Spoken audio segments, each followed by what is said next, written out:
Hola, ¿qué tal? ¿Cómo estáis? Bienvenidos a una efeméride con historia. El día 20 de abril del año 1586, Isabel Flores de Oliva nació. Fue la primera mujer americana declarada santa por la Iglesia Católica. Era hija de un arcabucero español. Este hombre provenía de Cáceres y se casó con una hilandera y costurera indígena que se llamaba María de Oliva y Herrera. Ya el nacimiento de Isabel fue algo especial, porque mientras que en los anteriores partos la madre sufrió quedándose al borde de la muerte, cuando dio a luz a Isabel apenas sufrió molestia alguna. Otro hecho un tanto llamativo fue que nació en la calle de Santo Domingo, y ella precisamente va a ser terciaria en la Orden de Santo Domingo. No sé, me parece una casualidad bastante curiosa. Físicamente tenía el rostro ovalado, sereno y apacible, pelo rubio y abundante, frente despejada, cejas arqueadas, ojos negros y grandes, nariz afilada, mejillas rosadas, boca muy chica, barba prominente, manos blancas y pequeñitas, bien torneadas y de mediana estatura. Isabel destacaba en hilar, coser, bordar, tejer y hacer flores muy vistosas. También destacaba en poesía, canto y música. Tocaba el arpa, la vihuela, la cítara. Su compromiso con Dios era tan grande que, sabiendo de su belleza, decidió cortarse el pelo y afearse de distintas maneras. De ese modo ahuyentaba a todos sus pretendientes. En esta línea hizo votos de virginidad y se recluyó en una ermita construida por ella y su hermano en los jardines de su casa, saliendo exclusivamente para ir a misa. Hay que precisar que Isabel es conocida como Santa Rosa. Sus familiares de pequeña la llamaban Rosa por dos motivos. Por un lado, porque era extraordinariamente bella, y por otro, por una visión que tuvo su madre en la que el rostro de la niña se convirtió en una rosa. En el año 1615 va a tener lugar un hecho a partir del cual Rosa ya va a ser conocida como Santa Rosa. Y es que en aquel año un corsario holandés llamado Joris van Spilbergen cruzó el estrecho de Magallanes con 6 naves y llegó al Océano Pacífico. Ya en el continente americano atacaron Río de Janeiro y Santa María en Argentina, además de dañar gravemente los puertos de Chile. El virrey de Perú, viendo que se acercaba, envió 7 navíos para combatirlo frente a Cerro Azul el día 7 de julio. Pese a los esfuerzos, vencieron los holandeses. La noticia de la derrota causó pánico entre la población, ya que el siguiente objetivo iba a ser el puerto del Callao. Puerto, por cierto, que no tenía defensas para enfrentarse a los corsarios. Bien, ya digo, el objetivo era desembarcar en Callao y saquear Lima con 300 hombres. Todos los hombres fueron movilizados para crear cuerpos de milicias. Incluso los mismos frailes formaron compañías militares. La mayor parte de la población del Callao huyó hacia Lima y los pocos que quedaron, aparte de las milicias, fueron acogidos en el Templo de la Merced. El corsario entró en el puerto a las 3 de la tarde. 3.000 hombres estaban esperándolo en la playa para impedir su desembarco, con el único cañón del puerto apuntándole. Y entonces empezó a correr el rumor de que tomaría el convento de Santo Domingo para profanar el sacramento del altar y robar sus tesoros. Isabel, al enterarse de la noticia, salió de su retiro y se puso en camino de la iglesia de Nuestra Señora del Rosario y alentó a las mujeres de la ciudad a rezar junto a ella para alcanzar el milagro de impedir el desembarco y sus terribles consecuencias que, por supuesto, iban a tener para la ciudad. Temiendo algún acto de profanación de los holandeses, recordemos que los holandeses eran protestantes, cosió su hábito y cubrió con él la imagen de Cristo.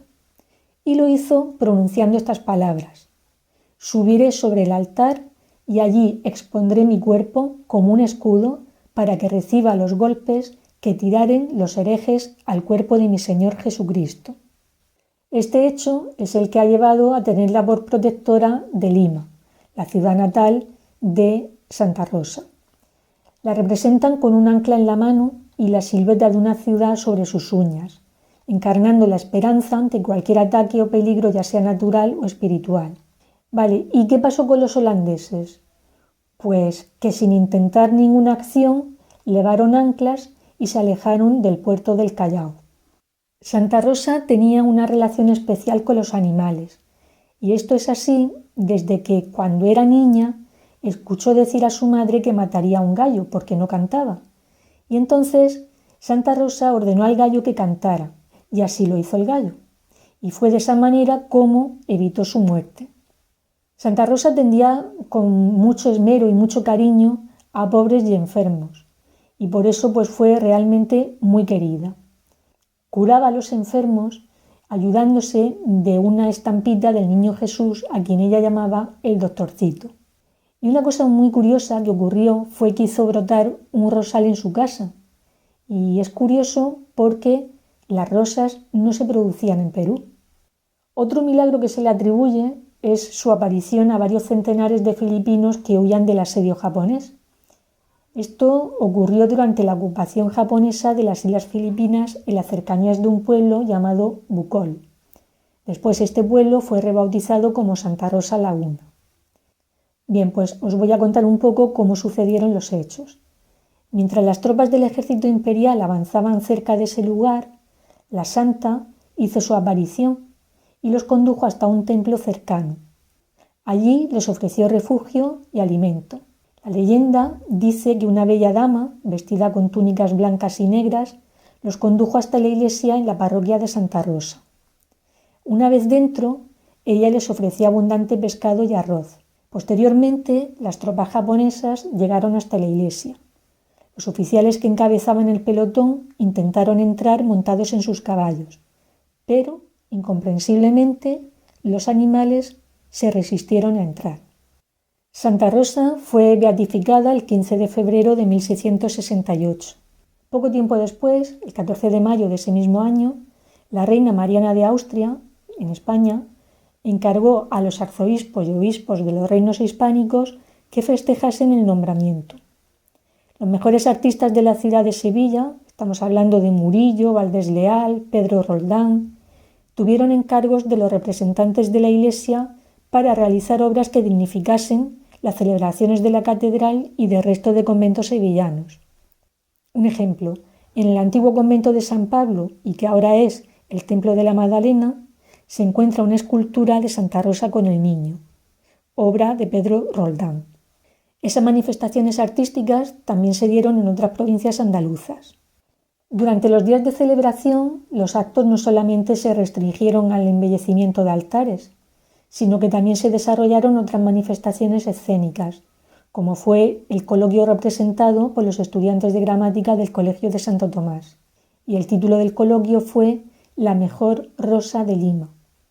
Hay que decir que también en Sevilla se produjo algún milagro por intercesión de Santa Rosa.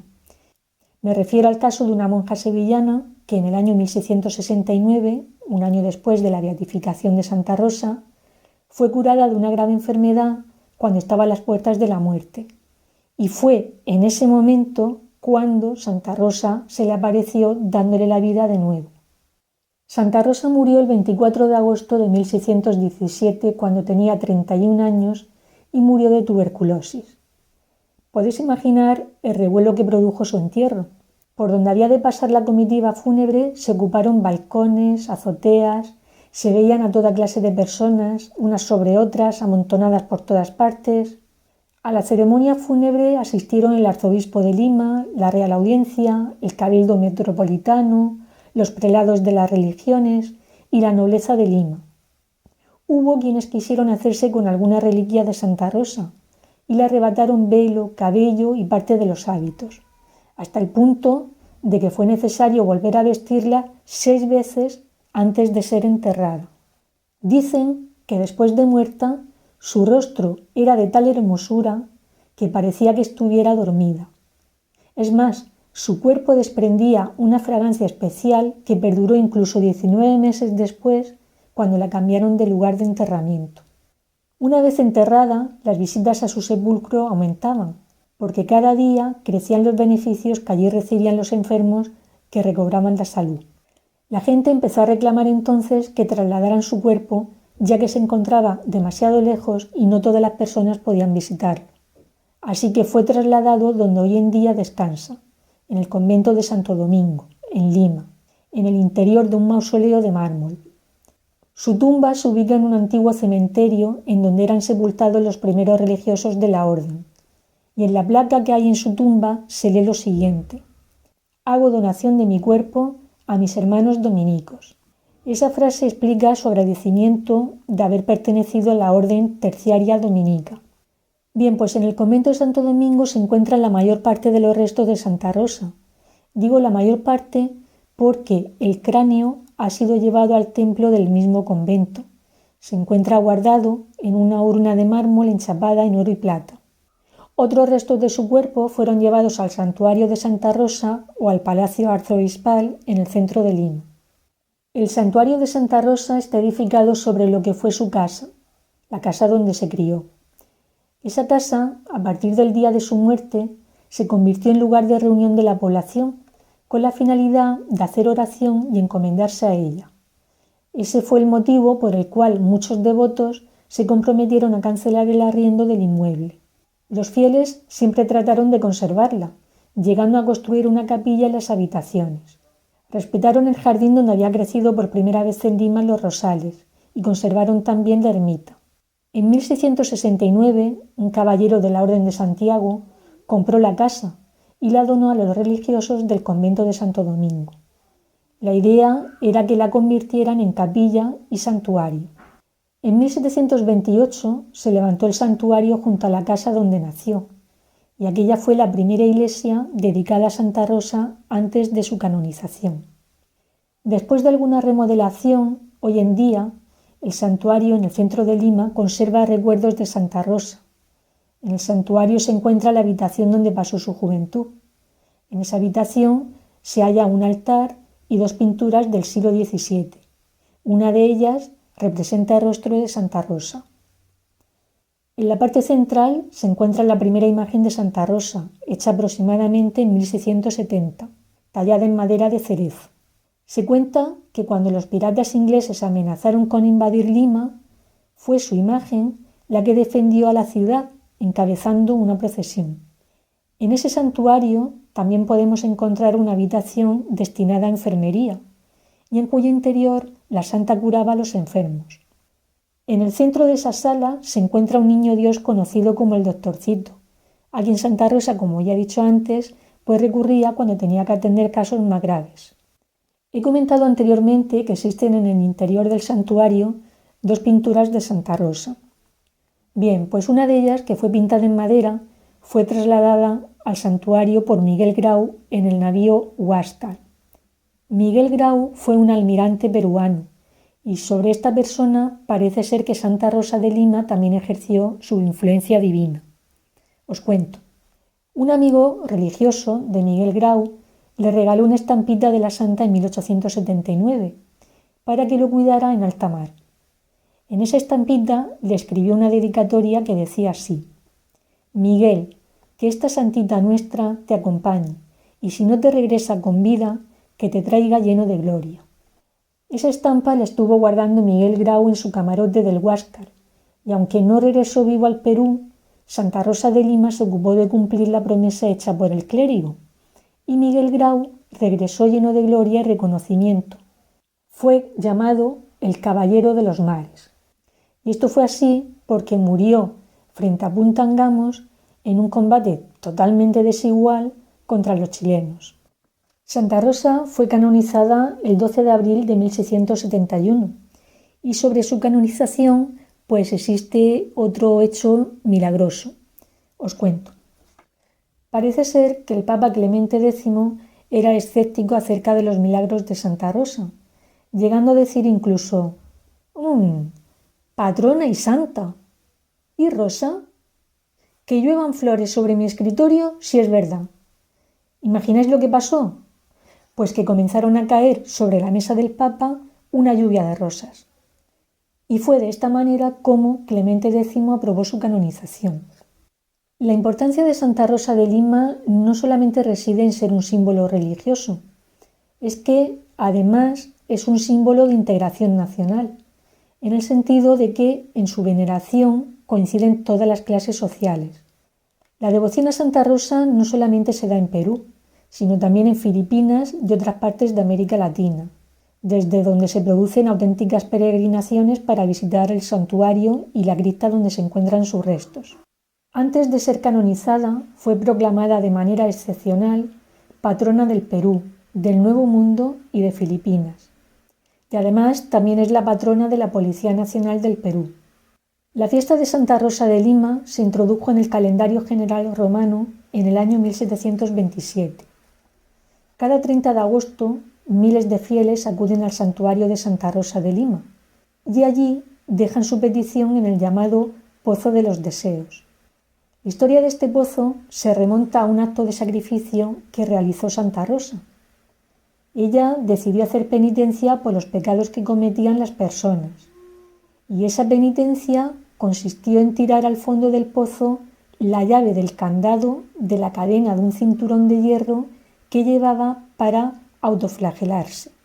Miembros del clero, al ver las heridas que se producían, le pidieron que se quitara ese cinturón, pero la santa les dijo que era imposible por haber tirado la llave al pozo. Ella se dirigió al pozo y tras sus súplicas la cadena se abrió. Ahí tenemos un milagro más de Santa Rosa. Y un dato muy curioso con el que quería terminar es que el día 30 de agosto miles de personas acuden también a un pequeño poblado llamado Pelequén. Pelequén se encuentra al sur de Santiago de Chile. En ese pequeño pueblo existe un santuario dedicado a Santa Rosa. Me imagino que os preguntaréis por qué. Os cuento. Dicen que después de la guerra entre la Confederación Perú-Boliviana y Chile, entre 1837 y 1839, un oficial chileno regresó con un joven peruano. Este joven traía en un arcón la imagen de Santa Rosa de Lima. Se trataba de una pequeña figura de madera vestida con los colores blanco y negro del hábito dominico y con rosas que adornaban su manto. Durante el viaje de regreso sufrieron un accidente. Esto obligó al joven peruano a hospedarse en casa de una familia en Pelequén. Allí, con la dueña de la casa, pidieron a la imagen de la santa por su recuperación. Y precisamente eso fue lo que ocurrió al día siguiente. Era el año 1840. La noticia corrió rápidamente entre los vecinos. La reacción fue inmediata. Todos querían conocer la imagen y rogarle diversos favores. Una vez que el peruano se recuperó, se marchó, pero dejó su imagen. Y a esa imagen le construyeron una gruta. Y a esa gruta acudieron cada vez más personas a pedir favores. Y eso fue lo que hizo que poco tiempo después las autoridades eclesiásticas lo establecieran como lugar de veneración a Santa Rosa en Pelequén. Por cierto, que el día 16 de febrero de este año 2022, un incendio causó daños en el santuario y afectó a la sacristía y a la antigua casa parroquial. Sin embargo, la imagen de Santa Rosa no se vio afectada. Y hasta aquí la efeméride de hoy. Espero que os haya gustado. Si es así, le podéis dar al me gusta y suscribiros a mi canal, Una efeméride con historia. Hasta el próximo día.